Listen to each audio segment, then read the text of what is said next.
Is this some kind of joke? The voice, sharp and slick with tailored arrogance, sliced through the courtroom's stale air. Julian Davenport, a lawyer whose suit cost more than the car the old man probably slept in, gestured with a dismissive flick of his wrist. The court asks you a simple question, sir. Your name and occupation, not your imaginary friend's nickname. He leaned forward, placing his manicured hands on the polished wood of the witness stand railing, invading the old man's space. The man, Samuel Croft, didn't flinch. He just sat there, his posture a paradox of weariness and ramrod stillness.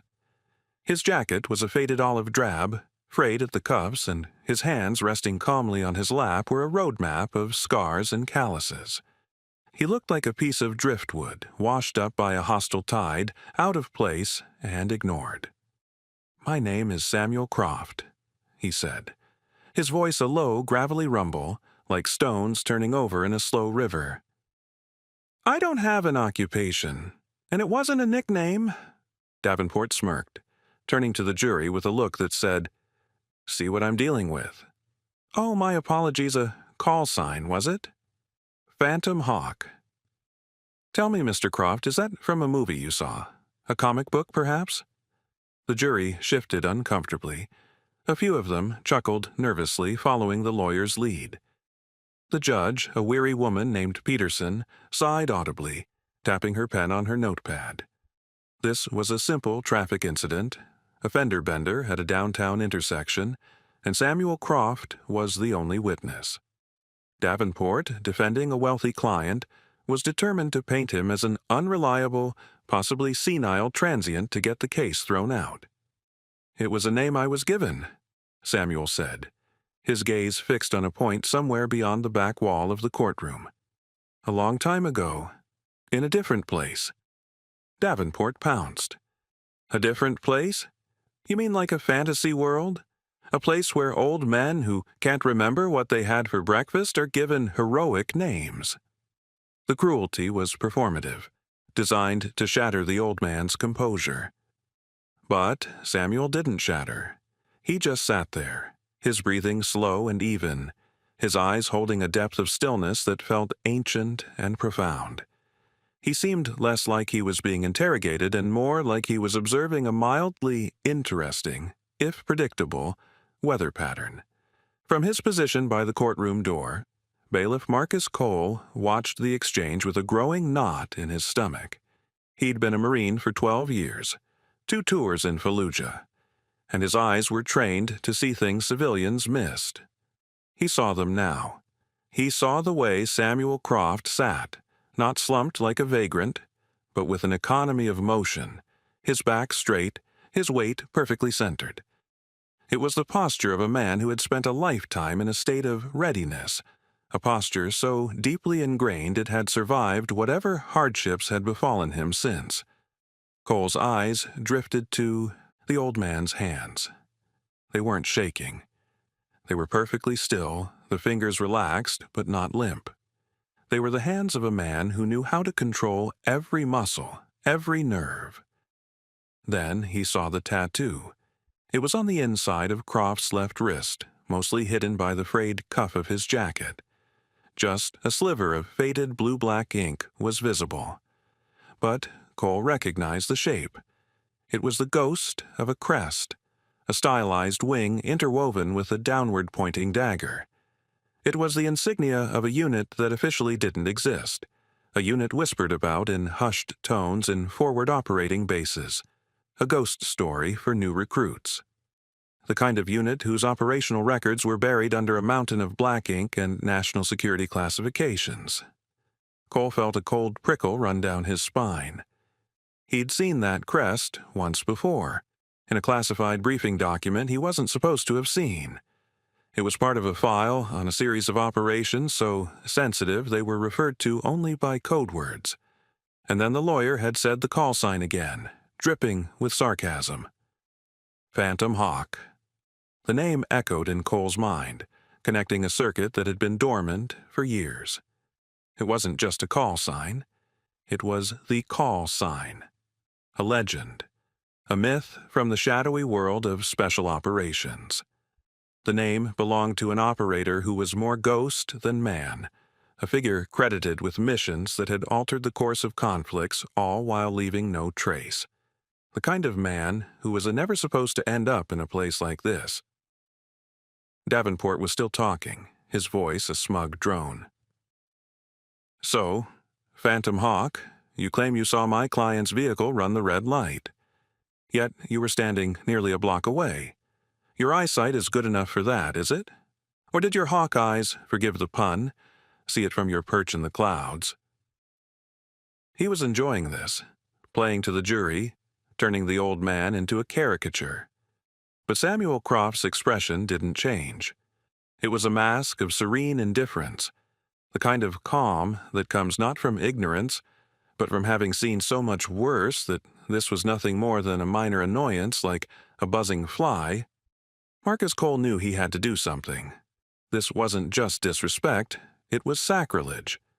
To mock a man like that, a man who had likely sacrificed everything in silence, was an offense against a code Cole held sacred.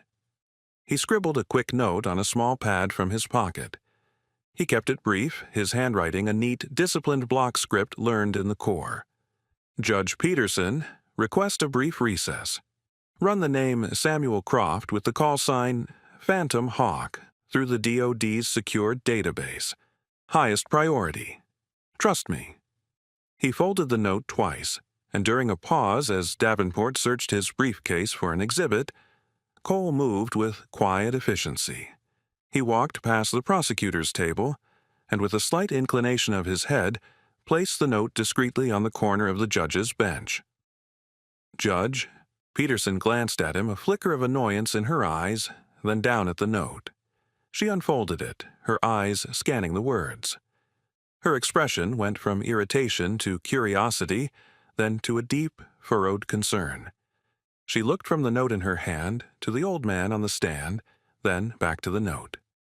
She looked at Cole, who gave a single, almost imperceptible nod. A silent communication passed between them. The judge straightened in her chair, her entire demeanor shifting.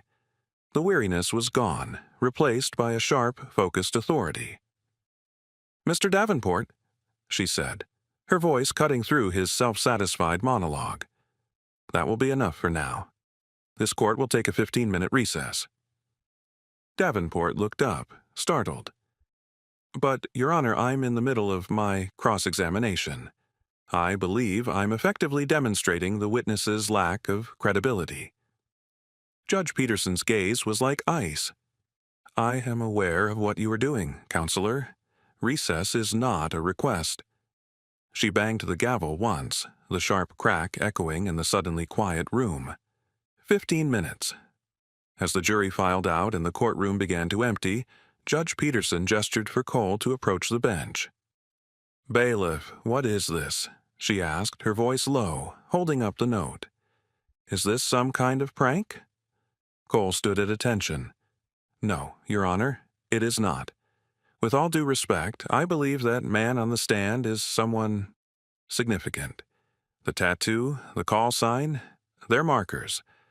From a world most people don't know exists, if I'm right, this lawyer is publicly humiliating a national hero."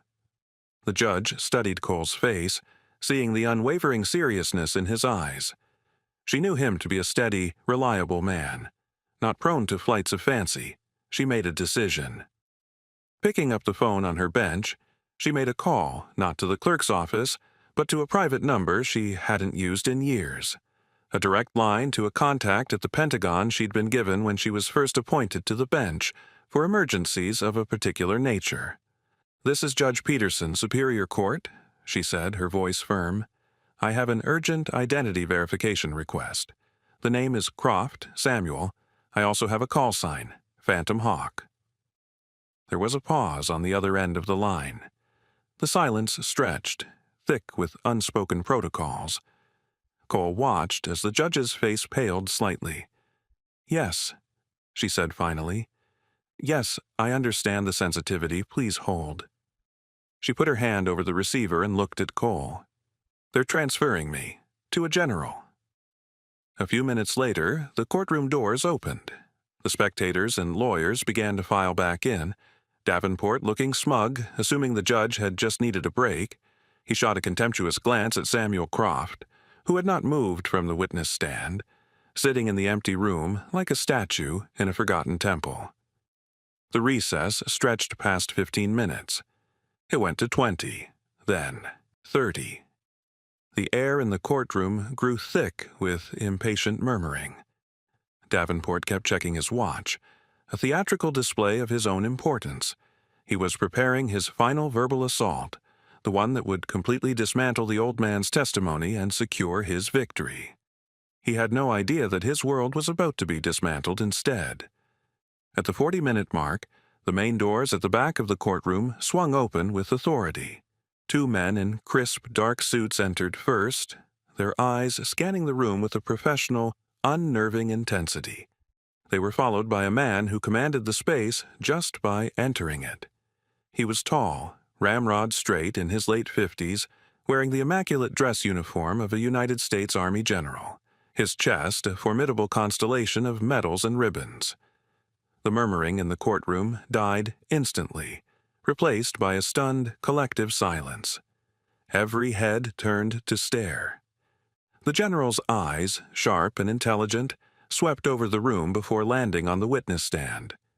They fixed on Samuel Croft. For a moment, the general's stern expression softened into something profound, a look of awe, of reverence, of sorrow. Judge Peterson, who had been informed of his impending arrival, banged her gavel. "This court is back in session." She looked directly at the general. "General, you have the court's permission to approach." The general walked down the central aisle, his polished shoes making no sound on the worn linoleum. He didn't approach the bench. He walked directly toward the witness stand, stopping a few feet in front of Samuel Croft. Davenport, utterly bewildered, stood up. "Your Honor, I object. Who is this man? What is happening?" Judge Peterson's voice was cold steel. "Sit down and be quiet, Mr. Davenport, or I will have you removed for contempt. Your objection is noted and overruled." The general ignored Davenport completely. He stood before Samuel, his gaze locked on the old man. A lifetime of command and authority was in his bearing, but as he looked at the man in the frayed jacket, it was clear who held the higher status in his eyes. He turned to face the judge. "Your Honor," he began, his voice clear and powerful, resonating through the silent room. "My name is General Mark Jennings, United States Army. I am here on behalf of the Department of Defense. I was informed that you had a question regarding the identity of this man." Judge Peterson nodded. "We did, General. We have a witness, Samuel Croft, whose credibility has been questioned." General Jennings turned his gaze back to Samuel. "There is no question of this man's credibility," he stated, his voice ringing with absolute conviction. "His word is, and has always been, gospel." He then faced the jury, the lawyers, the entire courtroom. "You are in the presence of a living legend, a man whose service to this country is so significant and so deeply classified that most of his records are sealed under executive order. They will likely not be declassified for another 50 years. Davenport's face had gone from smug to confused to chalk white. He looked as if the floor had just vanished from beneath his feet. He opened his mouth to speak, but no sound came out. The general continued, his voice dropping slightly, taking on a tone of reverence. "There is no official record of a unit with the insignia this man bears on his wrist. There is no official record of an operator with the call sign Phantom Hawk. Officially, he does not exist. He was a ghost.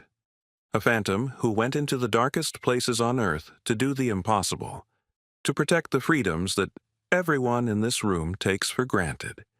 He paused, letting the weight of his words settle into the stunned silence. He was no longer just a general, he was a storyteller, revealing a sacred text. "This man," the general said, his voice now thick with emotion as he turned back to Samuel. is the sole recipient of the Distinguished Service Cross, awarded in secret, for actions during Operation Desert Storm that saved an entire Delta Force team from annihilation. He is one of only a handful of operators to have ever received the Intelligence Star for valor in covert operations, an award so secret most in the CIA don't even know it exists. He was the man they sent in when all hope was lost. He was the one who went over the wall when the embassy was about to fall. He was the one who walked for 100 miles through enemy territory with critical intelligence after his entire team was wiped out. His body bears the scars of sacrifices none of you could ever imagine. A quiet sob came from the jury box. The court reporter had stopped typing, her hands frozen over her keyboard, tears streaming down her face. Davenport had sunk into his chair, his face buried in his hands. His meticulously constructed world of arrogance and privilege had been utterly demolished by a truth he was too blind to see. The general took a step closer to the witness stand. He looked at Samuel, not as a general to a civilian, but as a soldier to a revered warrior. The name Phantom Hawk was not a nickname, he said, his voice now gentle for Samuel's ears alone, yet audible to the entire room. It was a title, it was a promise. It meant that when you heard it on the radio, you knew help was coming. It meant the angel of death was on your side for once. He then did something that made the entire courtroom gasp. General Mark Jennings, a 3-star general in the United States Army, drew himself up to his full height, his back ramrod straight, and executed the sharpest, most profound salute of his life. It was a gesture of ultimate respect, a tribute from the highest echelons of the modern military to a forgotten warrior from its shadows.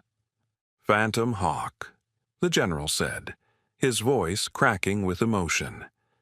"It is an honor, sir, a profound honor." Samuel Croft looked at the general. For the first time, a flicker of something moved in his distant eyes. It wasn't pride, it wasn't triumph. It was a deep, quiet acknowledgement, a flicker of the man he had once been, seen through the veil of time and hardship. He gave a slow, almost imperceptible nod. It was all he needed to do. The salute, the nod, the silence. It was a conversation more profound than any words could ever be. Judge Peterson, her own eyes glistening, finally broke the spell. "Mr. Croft," she said, her voice soft but clear, "you are dismissed. With the deepest apologies and gratitude of this court, thank you for your service." She banged the gavel softly. "This case is dismissed with prejudice against the defendant." It was over. The general gently placed a hand on Samuel's shoulder and helped him down from the witness stand. The 2 suited men formed a quiet escort as they began to walk him out. As they passed the defense table, Davenport looked up, his face a mess of shame and disbelief. I didn't know," he stammered, his voice a pathetic whisper. Samuel paused for a moment, looking down at the broken lawyer. He said nothing. He didn't need to.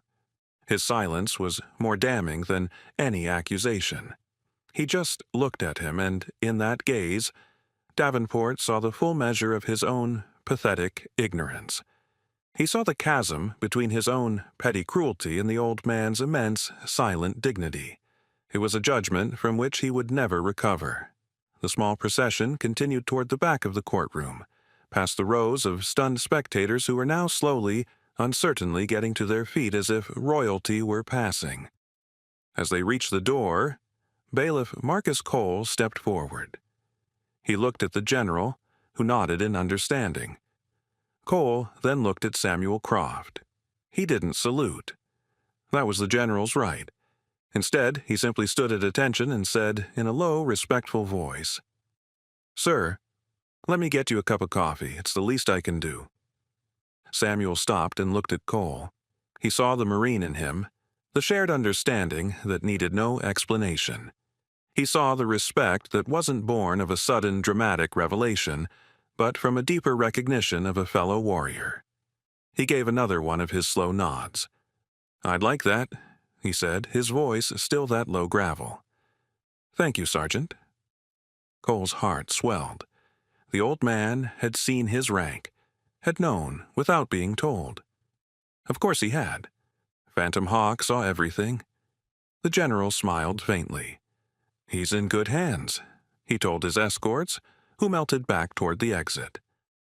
The general himself lingered for a moment, watching as Marcus Cole gently guided Samuel Croft toward the quiet hallway that led to the bailiff's break room, away from the prying eyes and the suffocating silence of the courtroom. He watched as one generation of warrior quietly took care of another, a simple act of fellowship that was the real epilogue to the day's drama. The legend was safe. His dignity, which had never truly been lost, was now visible to all. Outside, the city hummed with the noise of traffic and ordinary life, oblivious to the giant who had just walked among them. But inside the courtroom, and inside the lives of everyone who had witnessed it, a profound and permanent silence had fallen, the silence of awe, of shame, and of a humbling, unforgettable truth. The truth that heroes don't always wear uniforms. Sometimes they wear frayed olive jackets and the quiet weight of a world saved in secret.